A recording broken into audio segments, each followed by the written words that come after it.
The diner was quiet that morning, rain streaking the windows in uneven lines, turning the highway outside into a blurred gray smear. Inside, the smell of coffee and fried food mixed with the low hum of a jukebox playing a soft country song.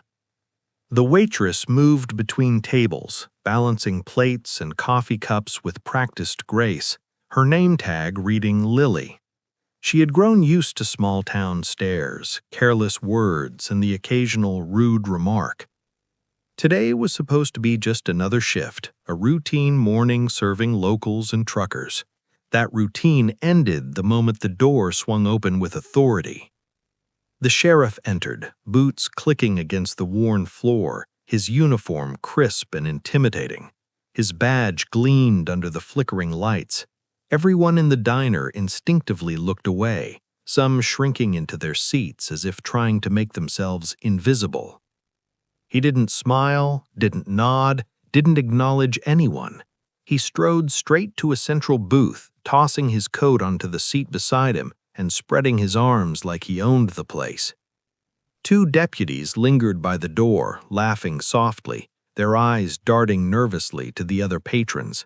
The sheriff's presence dominated the room, a tangible tension pressing down on the diners like a physical weight.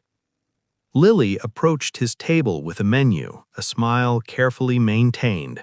"Good morning, sir. Coffee?" she asked, voice polite. The sheriff leaned back, his eyes sharp and cruel, and replied, "Don't rush me," his tone loud enough for nearby tables to hear. Lily nodded, murmured an apology even though she hadn't done anything wrong, and tried to leave the table quickly. Before she could, he sneered, adding a cruel comment just low enough to be almost private but still audible to anyone standing near. Some diners stiffened. No one said a word. Fear had a way of paralyzing the room. Lily returned moments later with the coffee. Her hand shook slightly as she set it down. "Watch where you're going," the sheriff barked, his voice dripping with authority. She flinched but whispered another apology. Then, without warning, his hand shot out and slapped her across the face. The crack echoed in the small diner, and for a moment, silence blanketed the room. The waitress stumbled back, cheeks burning with embarrassment and fear. She didn't fall, but her humiliation was plain. The sheriff leaned back, satisfied, his smile smug and predatory. "That's what happens when you're careless," he said, as if he had corrected a child. At the back of the diner, a man sitting alone in a booth observed everything. He didn't move, didn't speak. His eyes, calm but piercing, followed every motion. The man was tall, built, and disciplined, with a short military haircut and the quiet intensity of someone used to life-or-death situations. He had seen brutality in many forms, but this, power exercised carelessly over someone weaker, was intolerable. He quietly calculated, watching the sheriff, the deputies, and the room as a whole. Every shift in posture, every nervous glance from the patrons, every micro-expression was noted. This was precision observation, trained over years where hesitation could mean death. The sheriff continued to bark orders and insults, fully convinced of his untouchable status. The deputies shifted uncomfortably. The patrons looked down, clutching their coffee cups. The atmosphere was thick with fear. Lily retreated toward the kitchen, hands trembling as she wiped her face. Tears threatened, but she refused to let them fall. She didn't know who was watching, only that someone had noticed. The man in the back booth set down his coffee with deliberate calm. He rose slowly, each movement controlled, measured, almost silent, yet commanding attention simply through presence. Chairs scraped as some heads turned. The sheriff's smirk faltered slightly, registering the new attention. "You got a problem?" he barked, standing to assert dominance. His deputies shifted nervously, unsure what was coming next. "I do," he said, evenly, his voice calm but carrying the weight of authority. "You assaulted her." The sheriff laughed, an arrogant, harsh sound. "You saw nothing. "Sit down before you hurt yourself." But the man didn't sit. His eyes never wavered. "I saw enough," he said simply.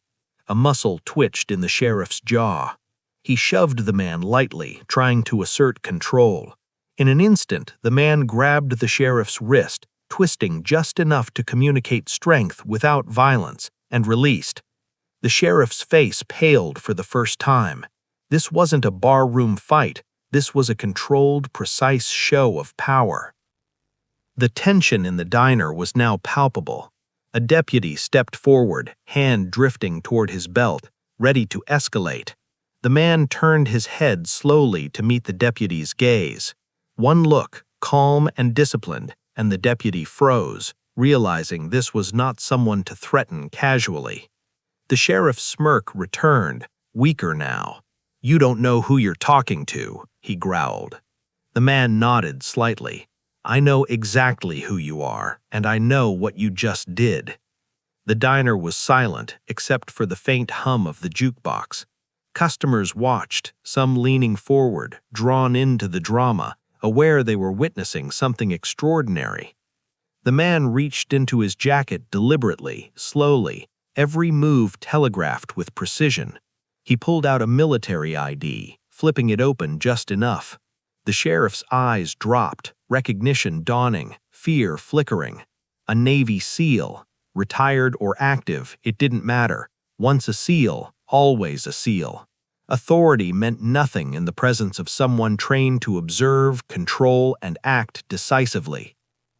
The sheriff's deputies glanced at each other, unsure what was coming next.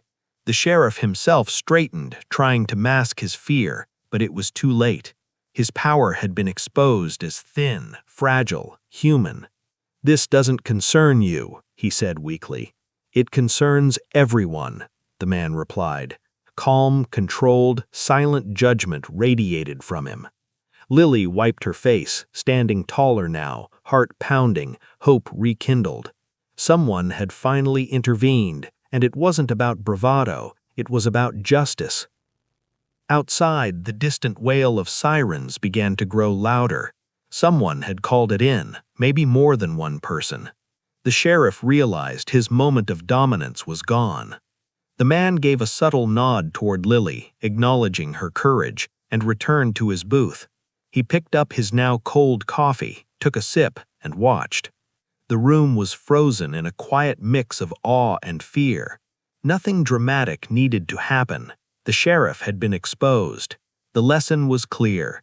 Abuse of power cannot hide from disciplined observation. Lily exhaled slowly, hands no longer trembling. She adjusted her uniform, straightened her posture, and returned to her work. The man's eyes followed her for a moment, before focusing outward, scanning the room again. Justice had arrived, not through noise, not through fighting, but through presence, discipline, and the calm authority of someone who had seen and endured far worse.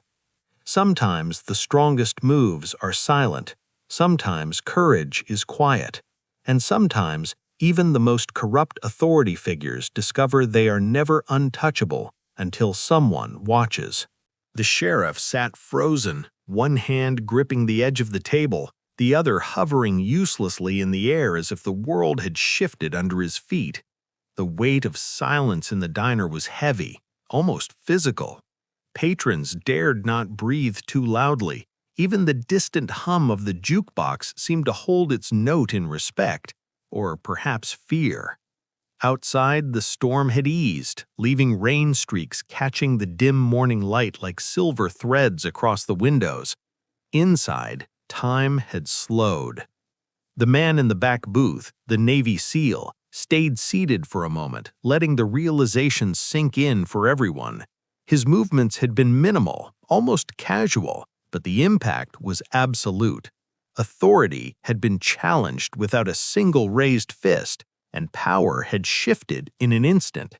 The sheriff's deputies now hovered nervously near the door, unsure whether to follow orders or their instincts. It was clear who held control in the room. Lily, the waitress, remained near the kitchen doorway, heart still pounding. She had never expected anyone to stand up for her. The sting on her cheek reminded her that this was real, but so did the calm presence of the man who had made the sheriff suddenly small. She straightened her back and took a step forward. Even if he tried to assert authority again, she had a shield she hadn't had before. Someone who understood discipline, control, and justice had her back. A silent signal passed through her. She was no longer alone. The sheriff, finally regaining part of his composure, tried to mock the situation. "You think a badge makes you untouchable, huh?" he sneered, his voice shaking slightly. His smirk was gone. There was tension in the way he shifted his weight, the way his eyes flicked between the Navy SEAL and his deputies. This was no ordinary confrontation, and he knew it. He had made mistakes before, sure, but this was different. He could feel it in his gut. One wrong move now would cost him everything. The Navy SEAL rose slowly from the booth, his posture disciplined, measured, commanding attention. Every eye in the diner followed him, including the sheriff's. There was no threat in his movement, only controlled authority. He walked past tables, past frozen patrons, moving with a silent assertion of presence. He stopped just short of the sheriff's booth, placing one hand lightly on the edge of the table, firm, controlled, yet unthreatening. His gaze was unwavering. "You humiliated her," he said quietly, the weight of his words more powerful than any shout, "and you thought no one would see." The sheriff's laugh came out weak, forced. He attempted to pull himself together, to project dominance again, but even his deputies sensed the fragility. You, who are you to tell me what I can and cannot do?" he stammered. The Navy SEAL tilted his head slightly. "I am someone who has seen what abuse looks like, someone who is trained to control situations before they escalate. And right now, you've crossed the line." The calm intensity in his voice made the sheriff flinch. This was no idle threat, he knew it. The room remained silent. Lily stepped out from behind the counter, hands slightly trembling, but eyes steady. She looked at the Navy SEAL, then at the sheriff. For the first time, she spoke in a voice firm enough to carry across the diner. "You don't get to treat people like this. Not here, not ever." Her words, simple yet powerful, seemed amplified by the authority standing just a few feet away. The sheriff blinked, flustered. His previous confidence, the arrogance he had relied on for years, had evaporated. He realized that everyone in the diner, patrons, deputies, even Lily herself, had seen him for what he truly was. This wasn't just about him anymore. The social power he had depended on had been stripped away. Even a slight twitch in his posture betrayed his fear. The Navy SEAL leaned slightly closer to the sheriff, voice calm but controlled.